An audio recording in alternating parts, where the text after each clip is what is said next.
The Classroom as a Global Community, presented by Marielle D. Magno and Heidel K. Maitumama.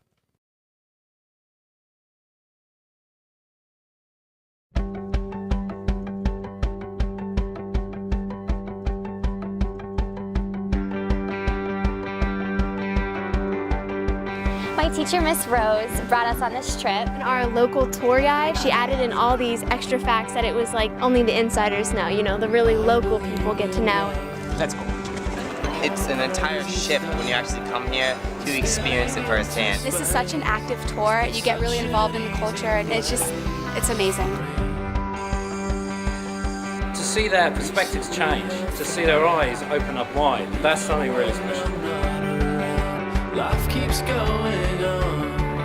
Welcome to Peru!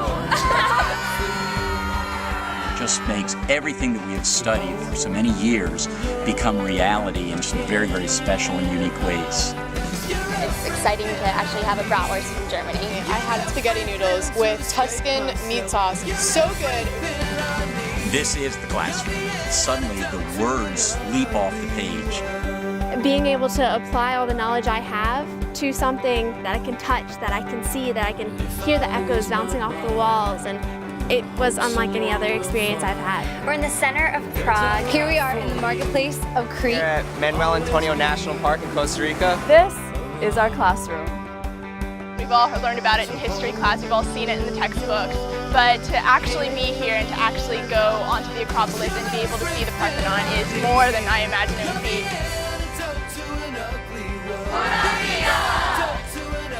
It completely does a 360 to your perspective. You suddenly just see the world as so much bigger. You look around and then you have this moment and you're just like, all right, I'm here, but this is just the beginning.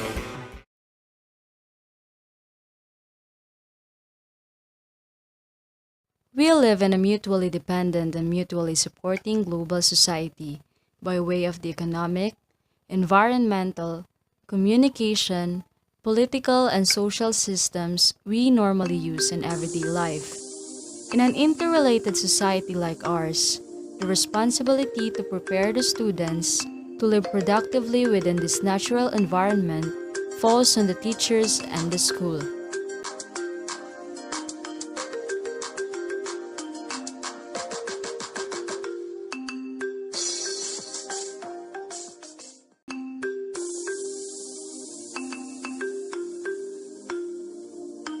For many people, globalization has many different meanings. In this special topic, globalization means enthusiastically initiating students to learn about people and ideas from all over the world, leading students to learn to reflect about things and ideas as an entire and total system, and familiarizing learners with global matters that undoubtedly will have bearing on their everyday lives. Globalization ought to facilitate learners from different parts of the world to involve themselves in activities where their intercultural competence may be developed beyond social as well as geographical boundaries.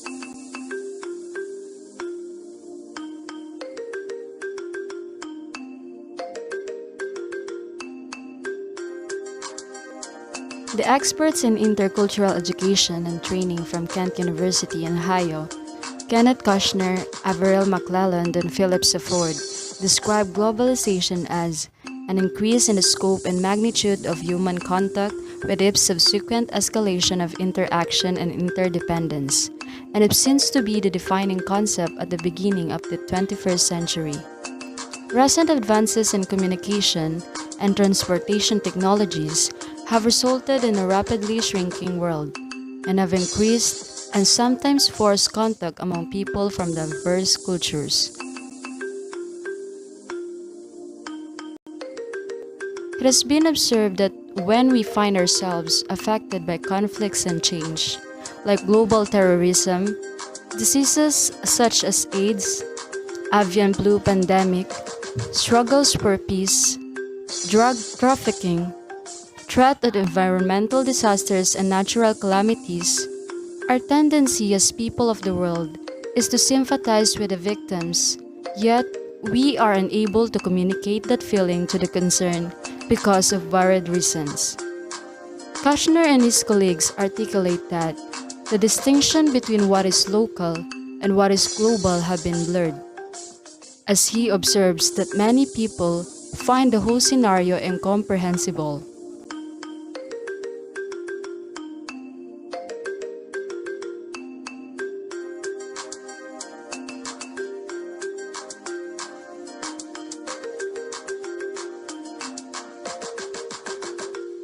He explains that life in the 21st century requires that those who are striving to work together in various endeavors around the globe develop understanding of and sensitivity to the views of others, as well as a sense of connectedness that taps into common values and goals. In today's world, global citizens must be able to communicate and collaborate with those whose attitudes, values, knowledge, and ways of doing things differ significantly from their own. To build bridges across cultural boundaries demands a high degree of flexibility, a tolerance for ambiguity, and an understanding of the role culture plays in shaping thinking and behavior. Because these traits are not necessarily innate and consequently need to be developed, education can and must play a key role in facilitating the bridge building process.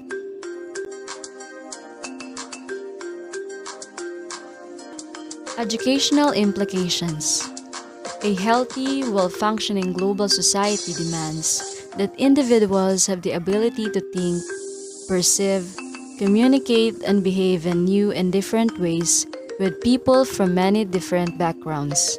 The preparation of individuals for these kinds of interactions is the goal of global or international education. The National Council for the Social Studies defines a global perspective as the development of the knowledge, skills, and attitudes to live effectively in a world possessing limited natural resources and characterized by ethnic diversity, cultural pluralism, and increasing interdependence. Teaching toward a global perspective emphasizes the following ideas.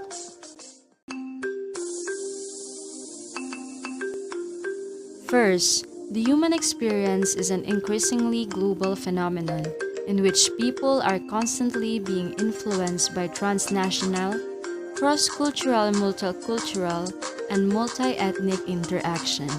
Second, humankind is highly interdependent with the state of the global environment.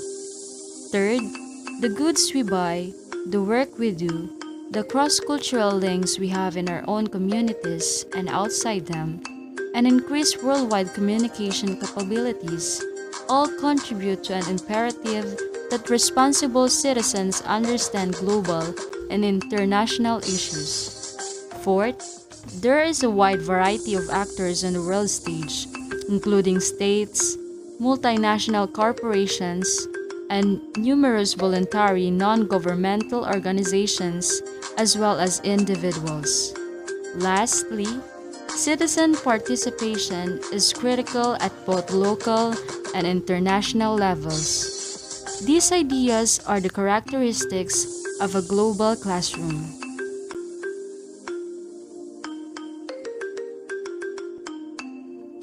To conclude his discourse, Kushner and his colleagues wrote, "Education for a global perspective helps individuals better comprehend their own condition in the community and would make accurate and effective judgment about other people and about common issues. It emphasizes the study of nations, cultures, and civilizations, including our own pluralistic society, and focuses on understanding how these are interconnected, how they change, how one has influenced another, and what each individual roles and responsibilities are in such a world. An education with global perspective provides the individual with a realistic, balanced perspective on world issues and an awareness of how enlightened self-interest includes concerns about people elsewhere in the world. The catchphrase, "Think globally, act locally," has served the field of social studies education well, making global concerns concrete, immediate, and meaningful to students is difficult, yet critical.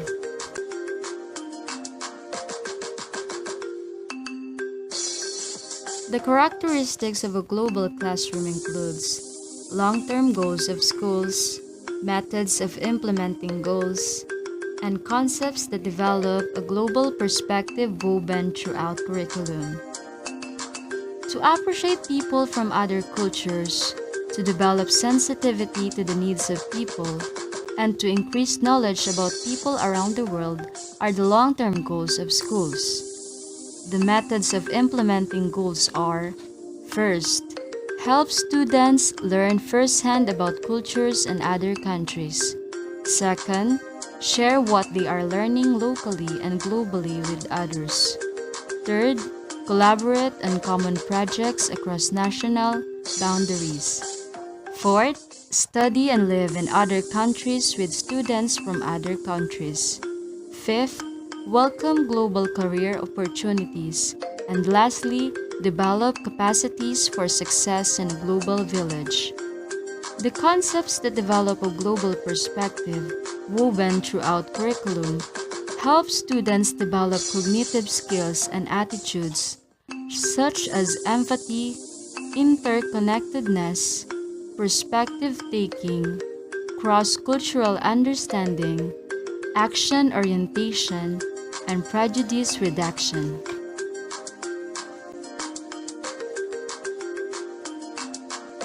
Requirements of teaching a globally oriented curriculum. Global perspective is integrated throughout the school curriculum, not just in social studies, encouraging international travel as an important part of one's education. International focus courses are developed in areas such as anthropology, regional history, geography, global or world studies, foreign language study, world religions, ethnic group studies, international business, music, and art. Internationalizing instructional methods and materials emphasize intercultural interaction and culturally appropriate methods of instruction and assessment. Partnership programs with other schools and countries can also be developed.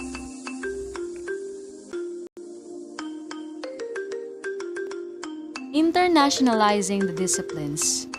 History and the social studies can look at various perspectives on similar issues, and students can be encouraged to ask difficult questions.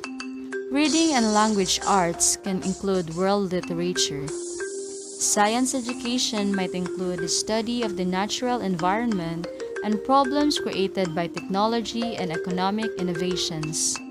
Foreign language education can include languages of immigrant and refugee populations and the role of translators in diplomacy.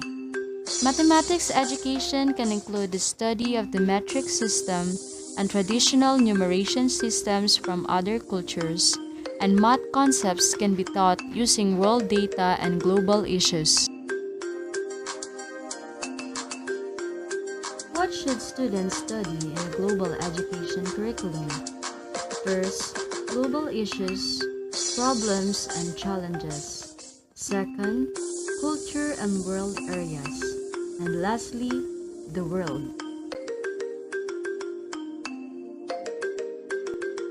Kushner, McClelland, and Saffold recommended 10 specific topics of study in a global education curriculum. First, conflict and its control, including terrorism and national security. Second, economic systems and international trade. Third, global belief systems, including the study of differing philosophies and religions. Fourth, human rights and social justice, including gender equity issues as well as health, education, and food security. Fifth, management of the planet's resources, including the study of energy, and environmental degradation. 6. Political systems, including a study of the United Nations, negotiations and treaties, and non-governmental organizations. 7. Population, including population control and immigration concerns. 8. Human commonality and diversity through the study of race and ethnicity, thus working to reduce prejudice and ethnocentrism. 9. The technocratic revolution, looking at the increasing roles that science, technology, and communication play in people's lives. And lastly, sustainable development, including studies of urban growth and the disparities that exist between countries of the North and those in the South.